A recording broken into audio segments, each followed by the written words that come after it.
Which party has been better for the U.S. economy over the last 50 years? When it comes to evaluating the economic performance of the United States over the past 5 decades, a key question often arises.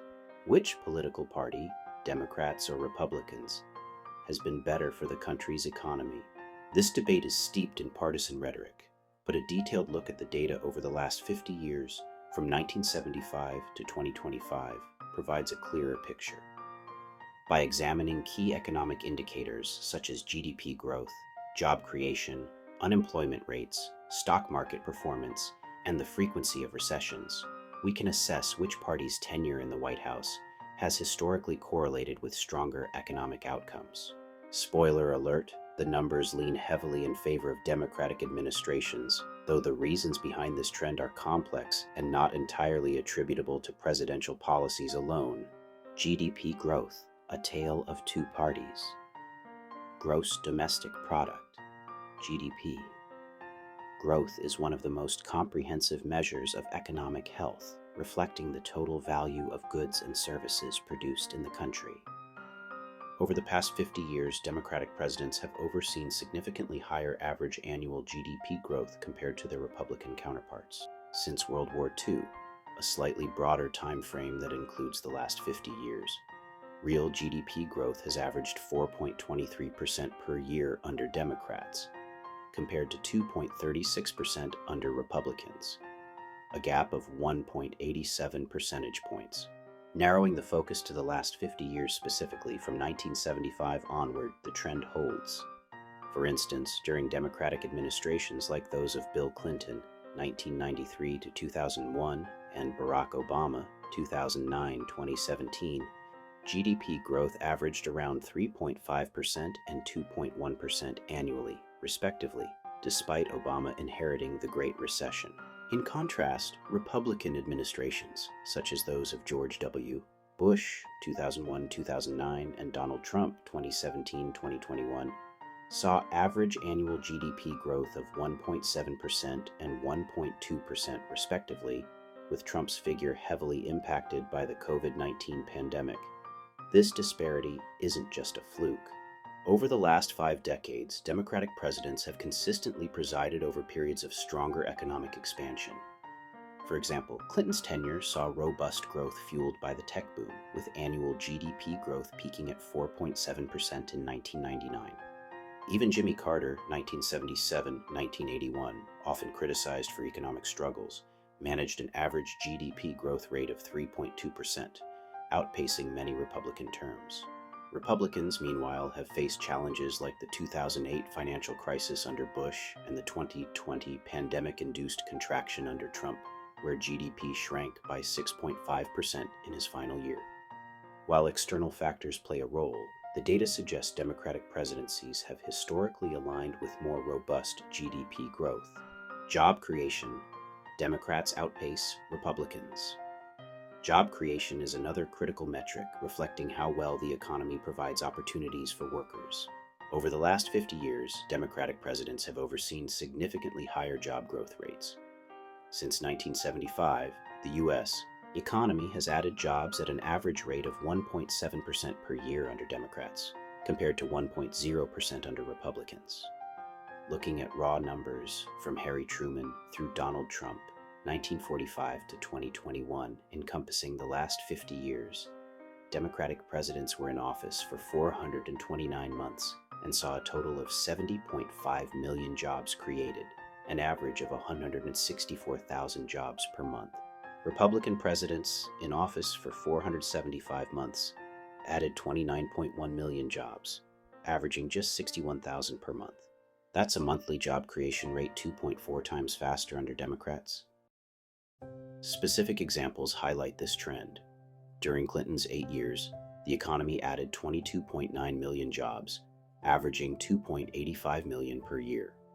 Obama, despite starting his term in the depths of the Great Recession, oversaw the creation of 12.1 million jobs over his 2 terms, with a streak of 75 consecutive months of job growth, the longest on record at the time. On the Republican side, George H.W. Bush, 1989-1993, added just 2.6 million jobs in 4 years, while George W. Bush saw a net gain of only 1.1 million jobs over 8 years, hampered by 2 recessions. Trump's term added 6.5 million jobs in his first 3 years, but the pandemic erased those gains, leaving a net loss of 2.7 million jobs by January 2021. Even excluding the anomalous 2020, Democratic job creation rates consistently outstrip Republican ones over the decades. Unemployment, a steadier decline. Under Democrats. Unemployment rates offer insight into how many Americans are out of work but seeking jobs, a key indicator of economic distress. Over the last 50 years, unemployment has generally fallen under Democratic presidents and risen under Republicans. Since World War II, the unemployment rate has decreased by an average of 0.8 percentage points per term under Democrats, while it has increased by 1.1 percentage points under Republicans. In the 1975-2025 window, this pattern persists. For example, under Carter, unemployment peaked at 7.8% but ended at 7.5% despite stagflation. Clinton inherited a 7.4% rate and left office with it at 4.2%, a near record low. Obama took office with unemployment at 7.8%, peaking at 10% in 2010, but brought it down to 4.7% by 2017. Republican records are less consistent.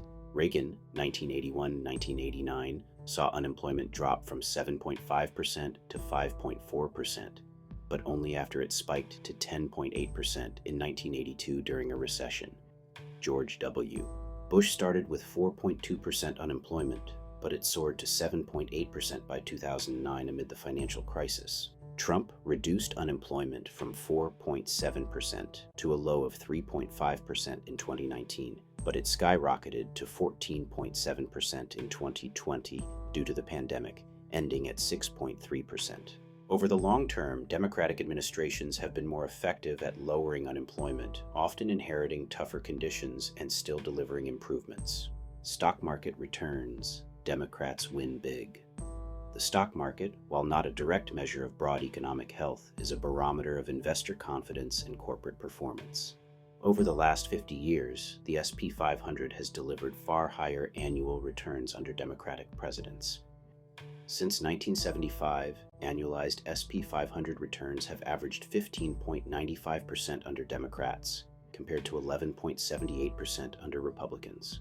This gap is even more striking when adjusted for inflation. For instance, under Clinton, the S&P 500 grew by 209% over 8 years, about 15.2% annually. Obama's tenure saw a 186% increase, around 13.8% annually, despite starting in a market trough. Republican performance is more mixed. Reagan's era delivered a 117% gain, 10.4% annually, buoyed by recovery from the early 1980s recession. George W. Bush, however, saw the S&P 500 decline by 40% over his term, negative 5.6% annually, hit by the dot-com bust and 2008 crash. Trump's pre-pandemic years were strong, with a 67% gain from 2017 to 2019, about 14.5% annually.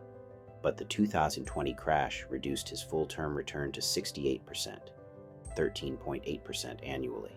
Over decades, Democratic presidencies have consistently aligned with higher stock market returns, benefiting investors and retirement accounts alike. Recessions, a Republican pattern. Perhaps the most striking disparity is in the frequency of recessions. Over the last 50 years, 10 of the 11 U.S. recessions between 1953 and 2020 began under Republican presidents. Since 1975, this includes the 1980 recession, Carter, but triggered earlier under Nixon, Ford, the 1981-1982 recession, Reagan, the 1990-1991 recession, George H.W. Bush, the 2001 recession, George W. Bush, the 2007-2009 Great Recession, George W. Bush, and the 2020 pandemic recession, Trump. The lone exception is the brief 1980 recession under Carter, though it was a continuation of economic troubles from the prior Republican era.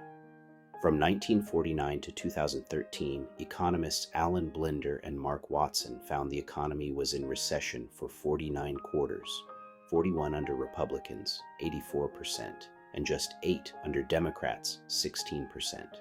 The 2020 recession pushed this to 50 quarters, with 42 under Republicans.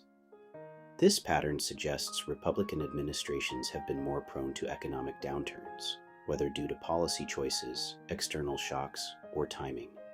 Democrats, by contrast, have often inherited recessions, e.g., Obama in 2009, Biden in 2021, and guided the economy toward recovery, avoiding new downturns during their terms. Why the difference? The data is clear. Over the last 50 years, Democratic presidents have presided over stronger GDP growth, more job creation, lower unemployment, higher stock market returns, and fewer recessions. But why? Economists debate the causes, and it's not as simple as attributing everything to presidential policies. Democrats have often benefited from favorable timing, entering office after recessions, e.g., Clinton in 1993, Obama in 2009, and riding recovery waves. Republicans, meanwhile, have faced exogenous shocks like oil crises, 1970s, the 2008 financial meltdown, and the 2020 pandemic. Studies by Blinder and Watson suggest factors like lower oil prices and higher productivity growth under Democrats play a role, though these aren't always policy-driven. For example, Republican-led wars in the Gulf, e.g., 2003, spiked oil prices, while Democratic terms have seen fewer such disruptions. Policy differences matter too. Democrats tend to favor government spending and minimum wage hikes, which grew 16 cents annually under Democrats versus a 6-cent decline under Republicans, per Larry Bartels, boosting consumer demand. Republicans often prioritize tax cuts and deregulation, which can spur growth but also instability, e.g., the 2008 crisis tied to lax financial oversight. However, Congress, the Federal Reserve, global events, and economic cycles also shape outcomes, diluting presidential influence. Still, the consistency of Democratic outperformance across metrics is statistically significant. 10 out of 10 party transitions since W.W. saw GDP growth rise when Democrats succeeded Republicans, and fall when Republicans took over. Conclusion: Democrats take the economic crown. Over the last 50 years, the U.S. economy has performed better under Democratic presidents by nearly every measure. GDP growth has averaged around 2.84% annually under Democrats since 1975, compared to 2.36% under Republicans. Job creation has been 1.7 times faster, unemployment has trended downward, stock returns have soared to 15.95% annually, and recessions have been rare. Republicans, while boasting standout periods like Reagan's recovery, have lagged with slower growth, 1.0% job creation, rising unemployment, and a recession-prone record. This isn't to say Democrats are economic wizards or Republicans are failures. Presidents don't control the economy single-handedly.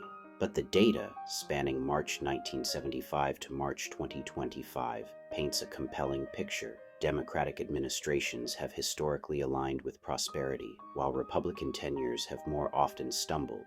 As voters weigh economic stewardship, these numbers offer a sobering counterpoint to partisan claims, suggesting Democrats have been the stronger economic custodians over the past half-century. By Scott Young, aka Sinfamous Gamer.